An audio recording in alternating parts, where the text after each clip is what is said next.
Dan Dr. William Campbell dalam bukunya menulis, jika gunung mencegah bumi dari goncangan, lalu mengapa terjadi gempa di daerah pegunungan?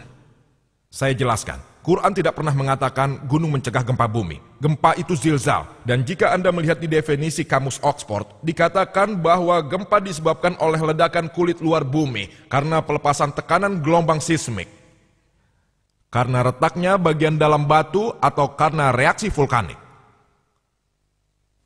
Quran mengatakan tentang zalzala dalam surat Zalzal. Namun di sini Quran mengatakan tamida bikum, untuk mencegah bumi bergoncang bersamamu. Dan sebagai jawaban atas pernyataan tersebut, jika gunung-gunung mencegah gempa bumi, mengapa terjadi gempa di daerah pegunungan? Jawabannya ialah, jika saya katakan dokter mencegah penyakit pada manusia, lalu seseorang akan berpendapat lain. Jika dokter mencegah penyakit pada manusia, lalu mengapa ada lebih banyak orang sakit di rumah sakit, padahal ada banyak dokter di rumah sakit, sementara di rumah kita tidak ada dokter sama sekali?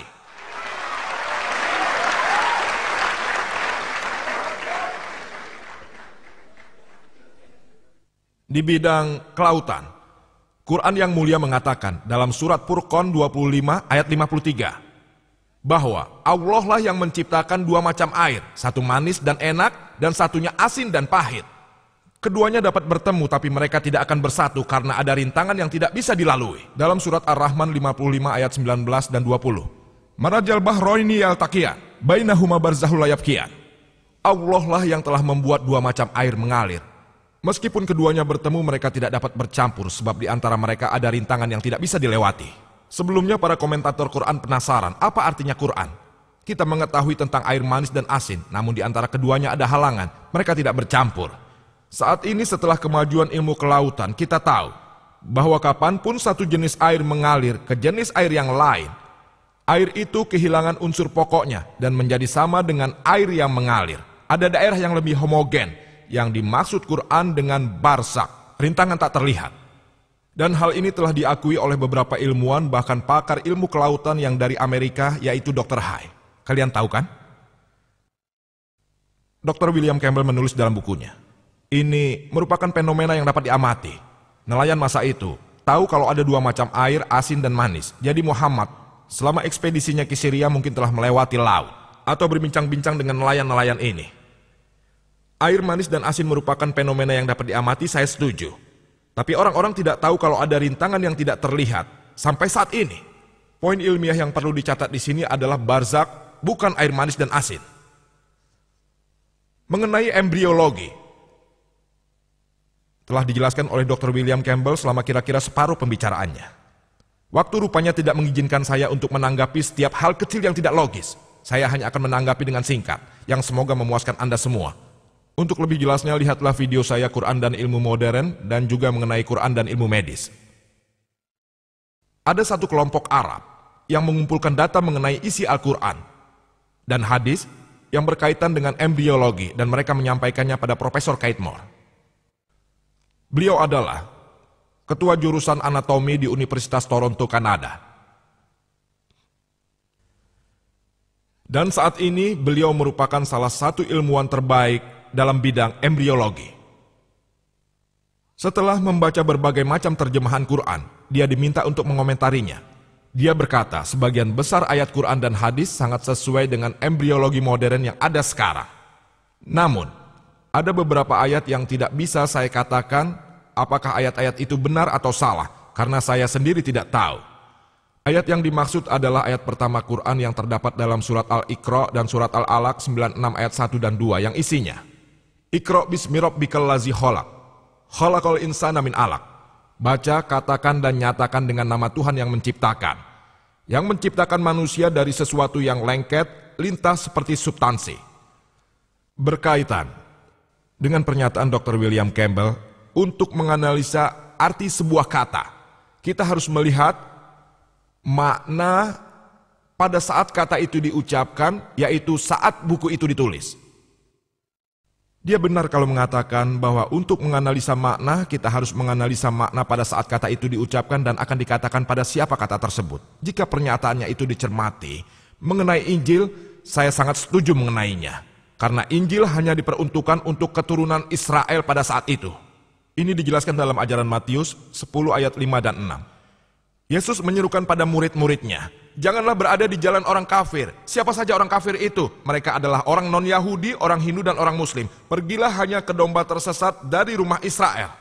Yesus berkata dalam ajaran Matius 15 ayat 24, Aku hanya dikirim untuk domba tersesat dari rumah Israel. Jadi jelas bahwa Yesus Kristus dan Injil hanya diperuntukkan bagi kaum Israel. Karena Injil diperuntukkan bagi mereka. Untuk menganalisa Injil, Anda harus menggunakan makna kata tersebut yang dipergunakan pada saat itu. Namun, Quran tidak diperuntukkan bagi bangsa Arab pada saat itu. Quran tidak hanya untuk orang Muslim. Quran diperuntukkan bagi seluruh umat manusia. Dan berlaku untuk selamanya. Dalam Quran surat Ibrahim 14 ayat 52. Surat Al-Baqarah ayat 185 dan surat Zumar 39 ayat 41 bahwa Quran diturunkan untuk seluruh umat manusia. Muhammad SAW tidak hanya dikirim untuk orang Muslim dan hanya orang Arab saja.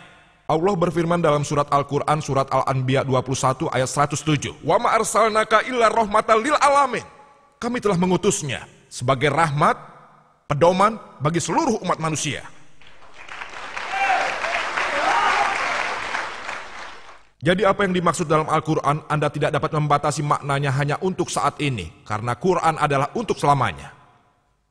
Sehingga makna alakah, lintas seperti substansi, atau sesuatu yang lengket. Profesor Keith Moore berkata, saya tidak tahu apakah tahap awal dari embrio seperti seekor lintah dan dia pergi ke laboratoriumnya.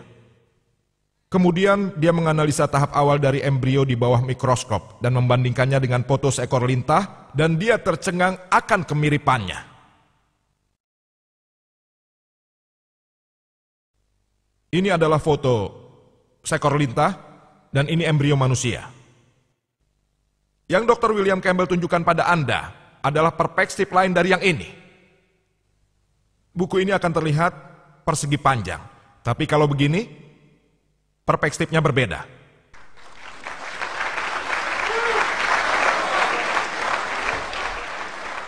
Inilah yang saya maksudkan, gambar yang Anda lihat pada slide seperti ini dan insya Allah akan saya tanggapi.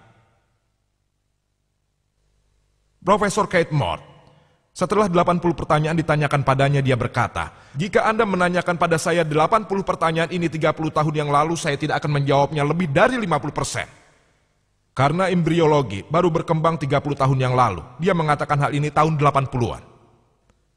Sekarang, percayakah kita pada pernyataan Dr. Keith Moore dalam kaset video, ini adalah fakta. Fakta.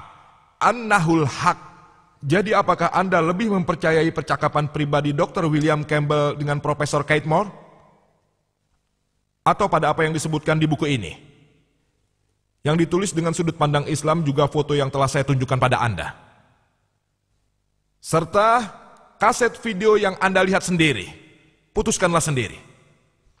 Percakapan pribadi Dr. Moore dengan Dr. Campbell atau pernyataan di video. Sama halnya dengan Dr. William Campbell yang telah memperlihatkan videonya. Atau 100% pada saya tentang bulan memantulkan cahaya akan kita bahas nanti. Juga informasi tambahan apapun yang didapatnya dari Quran dan hadis. Semuanya ada di buku sini. Manusia yang berkembang. Edisi ketiga buku ini mendapatkan penghargaan untuk buku medis terbaik yang ditulis pada tahun itu. Buku ini adalah edisi Islam yang ditulis oleh Syekh Abdul Majid Al-Jindani dan diakui kebenarannya oleh Dr. Keith Moore.